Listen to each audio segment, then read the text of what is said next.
It's all about figuring out. So what is figuring out? Figuring out이 뭘까요? Figuring out. 제가 굉장히 좋아하는 프레이즈예요. 제가 왜 이 프레이즈를 좋아하냐? 제 생각엔 이래요. 이 figuring out이라는 게 결국 말하고자 하는 거는, 제가 말하고자 하는 이 figuring out이라는 건 인생을 살아가면서 우리가 난극, 그러니까 해결하지 못할 혹은 답이 안 보이는 그런 순간들을 매번 마주치는데, 그럴 때마다 이걸 잘하는 사람은 어떻게 해서든 해결책을 찾아낼 것이고, 이걸 잘 못해본 사람, 잘 많이 안 해본 사람은 그 해결책을 못 찾을 거예요. 우리는 보면은 참 이게 중국과 어떻게 보면 굉장히 비슷한데, 중국이 그러니까 마마보이가 굉장히 많아요. 그 보면은 대학교나 이런 데까지 부모님이 항상 따라오고, 그 요즘에는 이제 중국도 이제 대부분 이제 가정에 한 자녀 시대가 이제 오고 있잖아요. 중국이 그 자녀 그 출산 그 정책 때문에 정부에서 한 자녀가 많다 보니까, 그러니까 한마디로 외동이들이 많다 보니까 완전히 그냥 부모님들이 그냥 외동이에다가만 신경 쓰니까 얘가 한마디로 말해서 자기가 할 수 있는 게 없는 거예요. 한국 사회를 보면은 굉장히 비슷한데, 이게 사람이라는 게 이제 뭔가 독립심이 강하면은 어디를 가도 어떻게 살아남아요. 어떻게 해서든 이 figuring out을 해서 해결책을 찾아내고 어떻게든 살아갑니다. 그리고 이런 사람이 나중에 결국 성공까지 찾아내는 거예요. 자기 스스로. 그런데 학원에 의지하고 부모님한테 의지하고 그렇게 살아온 사람은 어려운 시기가 닥쳤을 때 이 figuring out을 해내지 못해요. 그러니까 주저앉아 버리는 거죠. 그런 걸 해본 적이 없으니까. 마치 예방 주사 맞는 것처럼 어릴 때부터 혼자서 뭔가를 해보는, 혼자서 뭔가 해결책을 스스로 찾아보는, 실수도 많이 하겠죠. 그러면 그렇게 해서라도 찾아내는, 자기 혼자서 그런 독립심이 길러지면 뭐든지 뭘 하든 간에 이게 안 된다, 저게 안 된다, 그럼 이거 해보고 저거 해보고 그럼 이걸 한번 해봐야 되겠다, 이렇게 바꿔봐야 되겠다, 시간을 늘려봐야 되겠다, 이거는 이렇게 하는 거구나. 본인이 이 figuring out을 다 해가는 거예요. 그런데 우리나라 대부분의 이제 학생들을 보면 학원에 가죠. 학교 끝나면 학원 가요. 그냥 학원에서, 학교에서 하라는 대로만 잘하면 돼요. 부모님이 하라는 대로만 잘하면 돼요. 선생님이 하라는 대로만 잘하면 돼요. 이런 사회 속에 살고 있으니까 강해질 수가 없는 거예요. 정신적으로 강해질 수가 없는 거예요. 혼자서 해결해낼 수 있는 능력을 기를 새가 없는 거예요. 결국 학원의 도움이 필요하고 누군가 그 길을 찾아줘야 되고, 한마디로 말해서 밥상을 차려줘야만 숟가락으로 떠먹을 수 있는 그런 사람인 거예요. 본인이 밥상을 차릴 능력이 없는 거예요. 영어도 마찬가지예요. 이 방법, 저 방법, 여기도 당해보고 저기에서도 당해보고 안 되는 거 이제 깨달았으면 그럼 본인이 찾아내야 될 거 아니에요. 본인이 스스로 방법을 찾아야 될 거 아니에요. 찾으려는 일단 노력을 해야 될 거 아니에요. 그 찾으려는 노력을 안 해요. 한국 사람들이 보면. 한국 사람들이 잘하는 거는 열심히 해서 시간을 거기다 왕창 쏟아 붓는 거예요. 이 figuring out을 정말 못해요. 한국 사람들이. 남이 찾아놓은 길, 남이 뚫어놓은 길, 그 길을 가려면 거기에 경쟁자들이 엄청나게 붙어요. 아시겠죠? 경쟁자들이 엄청나게 붙습니다. 경쟁자들이 많이 붙으면 결론은 무슨 얘기냐? 힘들어요, 힘들어. 이 힘든 길이에요. 쉬운 길이 아니에요, 한마디로 말해서. 전부 다 공무원이 되려고 해요, 지금. 얼마나 힘들겠어요, 이게. 그냥 눈에 보이는 길밖에 모르는 거예요, 대부분의 사람들이. 본인이 뭔가 자기만의 길을 찾아내려거나 그런 노력이 없어요. 왜냐하면 대부분의 사람들은 20살 전까지 이런 걸 해본 적이 없어요. 본인이 뭔가 길을 찾아내려고 하거나 이런 걸 해본 적이 없기 때문에 이런 데에 굉장히 약한 거예요. 제가 영어 시장이 얼마나 퇴폐한지 제가 말씀드렸죠. 혹시 그 사실을 아직도 모르신다면 영어왕 에피소드 중에 한국의 영어 시장 분석이라는 제목으로 제가 만든 에피소드가 있습니다. 그 에피소드를 꼭 들어보세요. 이 나만의 길을 찾아내고 그 길을 가는 게 이렇게 남이 하는 것만 따라하고 남이 말하는 대로만 한 사람한테는 굉장히 두려운 일이에요. 왜냐하면 이 사람들의 특징은 뭐냐? 자기 자신을 못 믿어요. 자기가 생각하는 게 맞을 거라는 거를 자기가 생각하는 게 뭔가 될 거라는 거에 대한 믿음이 적어요. 그러다 보니까 그 길로 못 가는 거예요. 그리고 남이 뚫어놓은 길 같은 경우에는 남이 이렇게 해서 잘 됐으니까 나도 잘 되겠지라고 생각하고 그 길로 가는 거예요. 학교에서 배우는 거하고 TV에서 보는 정보가 왜 가장 쓸모가 없는지 아세요? 인간 세상에는 이런 게 있습니다. supply and demand라고 아시나요? 그 supply라는 게 이제 공급이에요. supply가 하도 많으면은 demand, 수요죠. 수요가 떨어져요. 예를 들어 볼게요. 어떤 한 사람이 있다고 치죠. 이 김모 씨라고 치죠. 김모 씨는 학교에서 선생님이 가르쳐 주는 거 그냥 잘하고 TV 열심히 보고 했어요. 이 사람이 아는 게 대부분의 한국 사람이 아는 것과 같아지는 거예요. 그러면 가치가 없어지는 거예요. 다이아몬드가 왜 이렇게 비싼지 아세요? 금이 왜 이렇게 비쌀까요? 적어서 그래요, 수가. 양이 한정이 돼 있기 때문이에요. 그러면서 수요는 높아요. 그래서 비싼 거예요. 그럼 여러분이 쉽게 얻을 수 있는 정보, 노력 없이 쉽게 찾을 수 있는 정보는 결국에 아무 가치가 없다는 거예요. 왜냐하면 모든 사람들이 아는 거는 가치가 없어요. 많은 사람들이 모르는 정보를 가지고 있어야 그게 가치가 있는 거예요. 결국 많은 사람들이 아는 거를 몰라도 되는 거고, 많은 사람들이 모르는 거를 내가 알고 있으면 내가 더 많은 가치를 생산할 수 있고 가져올 수 있게 되는 거예요.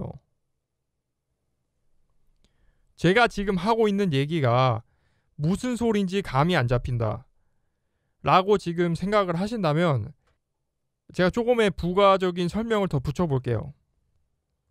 왜 모든 사람이 알고 있는 정보가 가치가 없고 혹은 적고 왜 많은 사람들이 모르고 있는 정보가 가치가 더 높냐? 자, 우리가 보면은 직업군을 볼게요. 일단 직업에 뭐 귀천이 없다라는 말도 있지만 사실은 현실을 보면은 귀천이 있죠. 왜 없어요? 귀천이 있는데 그 귀천을 한번 따져볼게요. 그 어떤 직업은 더 적은 힘을 들이고 돈을 더 많이 벌고 어떤 직업은 힘을 더 많이 들이고도 돈을 더 적게 벌어요. 이유가 뭘까요? 그 적게 버는 직업들을 보면 알 수 있지만 누구나 다 할 수 있는 거예요. 누구나 다 할 수 있는 거. 우리나라에서 영어라는 게 가치가 큰 이유가 아무나 다 할 수가 없기 때문이에요.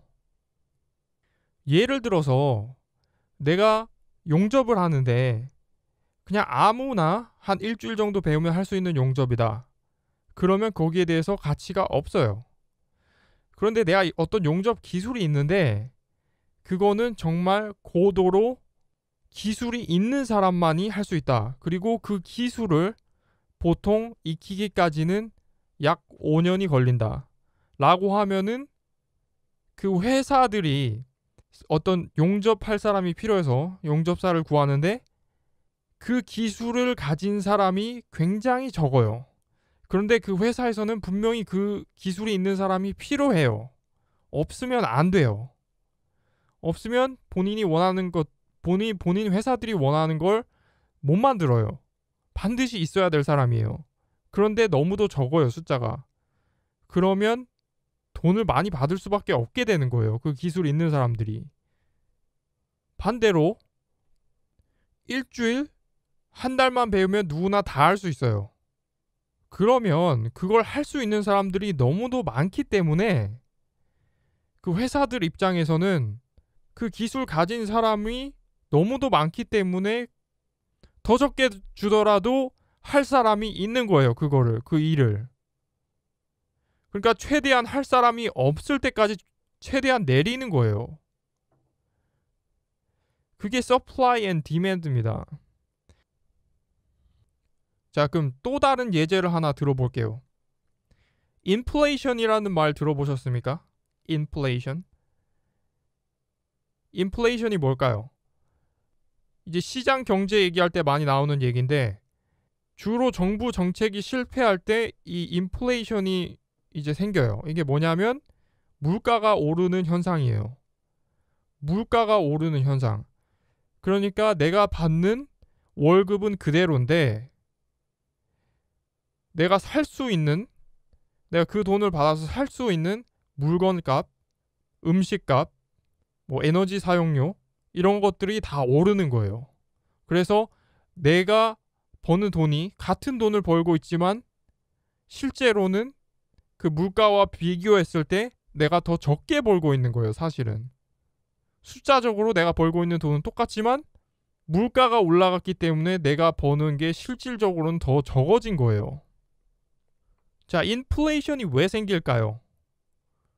인플레이션이 생기는 이유는 간단합니다. 정부가 돈을 더 많이 찍어내는 거예요.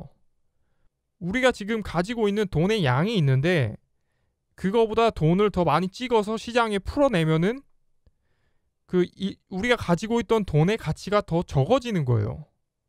시장에 돈이 더 많아지기 때문에 그 정부가 찍어낸 돈이, 우리가 노동부나 이런 거를 보면 알겠지만 계속 임금 인상을 요구하죠, 사람들이. 그러면 기업들에서 임금을 올려주죠. 조금씩 올려줍니다. 그러면은 기업들이, 그러니까 쓰는 돈이 많아져요, 인건비가. 그러면 그렇게 해서 만들어낸 상품을 외국에 팔 때 수입이 적어져요. 그렇죠? 그럼 이게 계속되면 어떻게 되냐? 이게 계속 진행이 되면 예를 들어서 중국 사람들은 더 적게 받죠, 우리보다. 그런데 뭐 비슷한 퀄리티의 제품을 만들어낸다고 쳐요. 조금 떨어지는데 거의 비슷해요. 근데 중국 사람들은 한 3배 더 적게 받아요. 그러면 중국 기업이 돈을 더 많이 벌고 그걸 이상을 초월해서 그 구매자들이, 해외의 구매자들이, 전 세계의 구매자들이 다 중국 제품을 사게 됩니다. 거의 대부분. 그러면은 한국 기업은 퀄리티가 조금 높아요. 근데 수입은 더 적게 가져가요. 결론은 중국 기업이 수입을 더 많이 계속 가져가죠. 그럼 그 기업이 성장을 합니다. 한국의 기업은 돈을 계속 조금밖에 못 가져오니까 성장을 못 하죠. 나중에 계속 더 요구를 해요, 한국 사람들이. 그러면 어떻게 되느냐? 이게 전반적으로 이 사회에 이런 현상이 계속 퍼져요, 사실은. 그러면은 정부에서 유일하게 이 기업들을 살리는 방법이 돈을 푸는 겁니다. 시장에 돈을 풀면은 인플레이션이 생겨요. 뭔 소리냐, 한마디로 우리가 가지고 있는 돈은 그대로 100만 원, 200만 원, 300만 원 받는다고 치는데 받아요. 그런데 실제 가치는 떨어지는 거예요. 그렇게 해서 기업의 경쟁력을 가져오게 되는 거예요. 그러니까 우리가 그 정부가 인플레이션을 만약에 안 만든다. 그러니까 돈을 안 푼다. 시장이 돈을 안 푼다. 그러면 인플레이션이 안 생기겠죠. 근데 문제는 뭐냐? 어쨌든 이 사람들은 계속 요구를 해요. 더 많이 줘야 돼요. 기업에서 계속 돈을 더 줘야 돼요. 더 올려줘야 돼요. 그러면 기업의 경쟁력이 계속 약화되고, 그러니까 전 세계랑 경쟁을 하잖아요, 지금. 계속 약화되고 결국은 일감을 못 따와요, 우리 기업들이 해외에서. 그러면 어떻게 할 수 있느냐? 그 기업가들한테 선택은 이거예요. 한국에서 철수하고 베트남이나 중국 같은 데로 가거나 거기서 사람들을 구하거나 아니면 사업을 접어버리는 거예요. 그런 현상이 계속 나타나고 있어요. 지금 우리나라에 실업률이 높은데 그 많던 그 직업들이 다 어디 갔을까요? 다 해외로 빠져나간 거예요. 돈을 조금 줘도 할 수 있는 사람들이 해외에 있잖아요. 지금 흔히 말하는 후진국들에 그 사람들은 그 우리가 받는 돈보다 훨씬 더 적게 줘도 이 사람들은 하겠대요. 그러니까 이 사람들한테 일이 가고 결국 한국 사람들한테는 일이 안 돌아오게 되는 거예요. 왜냐하면 기업에서 이익을 가져올 수 없고 이익을 가져오지 못하면 경쟁에서 밀리고, 왜냐하면 다시 투자를 못 하잖아요. 그 적은 돈으로 다시 투자를 했다고 쳐도 중국 같은 기업이 더 많은 돈을 벌어서 더 본인 회사에 더 투자를 하면 더 커질 거 아니에요. 그럼 상대가 안 되게 되는 거예요. 나중에는 결국 문을 닫아야 되는 거예요. 결국 인건비가 나중에는 회사 수익을 초월하게 됩니다. 결국엔 적자가 나는 거죠, 기업이. 그렇게 되면 또 여기서 할 수 있는 방법이 있어요. 정부가 그 기업에게 돈을 풀어줍니다. 그러니까 그 기업을 살려주는 거예요. 돈을 줘서. 그거를 흔히 말해서 말기 암 환자에 지금 산소호흡기 끼고 있는 사람한테 돈을 주는 그러니까 산소를 계속 공급해 주는 거죠. 그러니까 사실은 죽은 기업이에요. 이미 시장 경쟁에서 밀려서 끝난 거예요, 사실은. 그런데 왜 정부가 그런 짓을 하느냐? 거기에 묶여 있는 사람들 때문이에요. 근로자들 때문에. 왜냐면 그 산소호흡기를 정부가 떼버리면 거기에 있는 근로자들이 전부 다 실업자가 돼버려요. 그걸 막기 위해서 정부가 정부 돈으로 그 기업에 산소호흡기를 계속 대주고 있는 겁니다. 예를 들어서 지금 조선업 같은 게 그래요. 중국으로 다 갔고 중국이 다 가져갔어요. 거의 다. 이제 우리는 이제 아주 기술력이 뛰어난 그런 게 아니면은 장사가 안 돼요. 돈이 안 남아요, 한마디로. 그런데 이게 똑같습니다. 이게 사실은 우리나라가 조선업이 어디서 왔냐? 일본한테서 가져온 거예요, 우리가. 일본을 우리가 이겼어요. 왜냐하면 우리나라 사람들 인건비가 훨씬 쌌으니까. 일본은 또 이 조선업을 어디서 가져왔느냐? 유럽한테서 가져왔어요. 유럽 국가들이 하고 있던 거를 일본 사람들이 더 싸게, 인건비가 더 싸게 이 사람들이 만들어낸 거예요.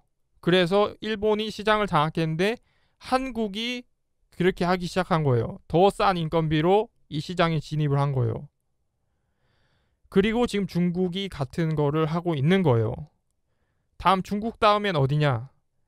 이제 베트남이라고 많이 생각을 하고 있어요, 사람들이. 혹은 그 외에 지역들이 있겠죠. 지금 필리핀 같은 경우에도 콜센터 같은 게 굉장히 많아요. 콜센터가 엄청나게 많아요. 다 미국 콜센터예요. 대부분 다 보면. 결국 미국 사람들의 인건비가 비싸기 때문에 지금 필리핀 사람들이 다 하고 있는 겁니다. 시장 경제라는 거예요. 시장 경제. 누구의 잘못도 누구의 어떤 그런 것도 아니에요. 그냥 시장 경제라는 게 그래요. 영어가 가치가 높은 거는 영어 할 수 있는 사람들이 적어서인 거죠. 제가 간단하게 하나 더 추가할게요. 어느 학교에 어떤 A반이라고 칠게요. 3학년 교실에 A반이에요. 3학년 교실의 A반에 최신형 핸드폰을 갖고 있는 사람이 딱 한 명 있어요. 나머지는 없어요. 최신형 핸드폰에 재밌는 것도 많고 정말 부러움을 사요.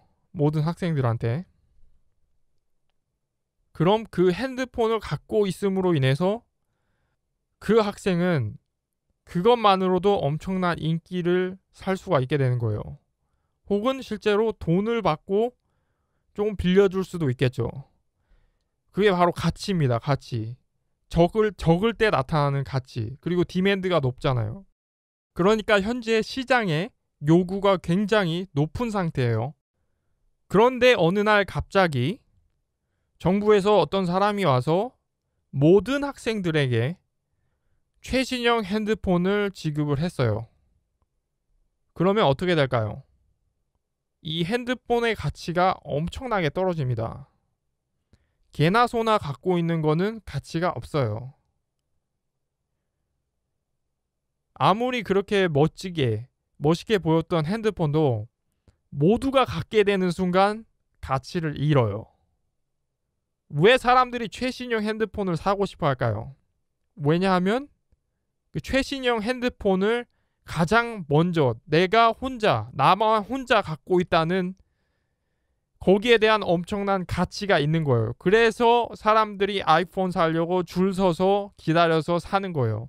단 하루만이라도 그 기쁨을 누려보려고. 그리고 시간이 지나면서 모두가 갖게 되면서 가치가 하락하게 되죠. 지금 부동산도 마찬가지예요. 정부가 집을 계속 찍어낼수록 집값이 떨어져요.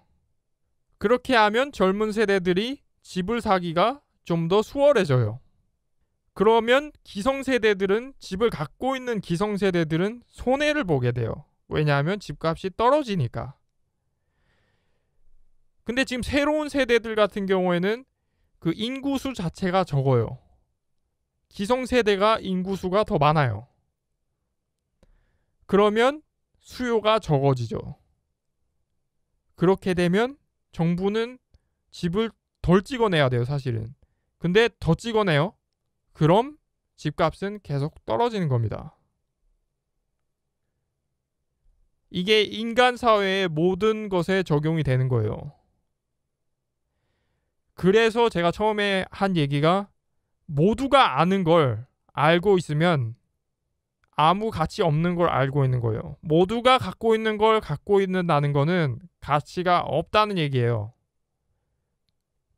그런데 사람들이 가지고 있지 않고 그러면서도 사람들이 원하는 거, 그걸 내가 갖고 있다. 그게 뭐 기술이든 물건이든 뭐든 간에 좀 다른 예로 들면은 예쁜 여자가 될 수도 있어요. 모든 남자들이 원하는 예쁜 여자를 내가 가지고 있다. 그러면 얼마나 많은 부러움을 사겠어요. 그렇죠. 그런데 한국 여자들이 대부분 다 예쁘다. 그러면 예쁜 여자를 가지고 있는 거에 대한 가치가 떨어지는 거예요. 왜냐하면 다들 예쁜 여자하고 사니까 예쁜 여자에 대한 가치는 떨어지는 거예요. 근데 예쁜 여자에 대한 가치가 높아요. 수요가 높아요. 많은 남자들이 원해요. 그런데 소수밖에 예쁘지 않아요. 조금밖에 없어요. 공급이 적어요.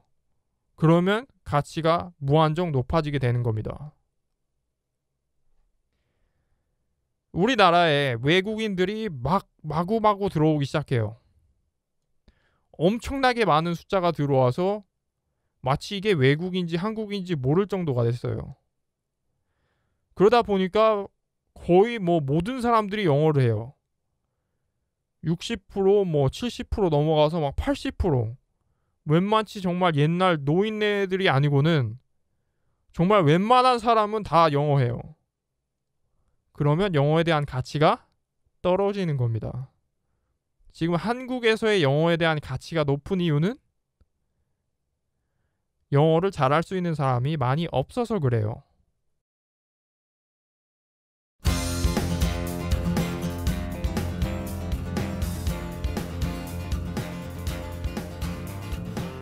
유익한 정보였나요? 그럼 제발 please subscribe my channel. 구독 버튼 좀 눌러주세요. 그리고 네이버 검색창 말고 브라우저 주소창에 oncub.com, oncoup.com 무료 체험 기회 팍팍 드리고 있습니다. 최대 45분간 최대 3명의 강사들과 100% 영어로 대화해 볼 수 있는 기회. 돈 내는 거 없습니다. 제발 재미삼아 그냥 한번 해보세요. I hope you guys sign up for oncub.com. It's oncub.com. Bye.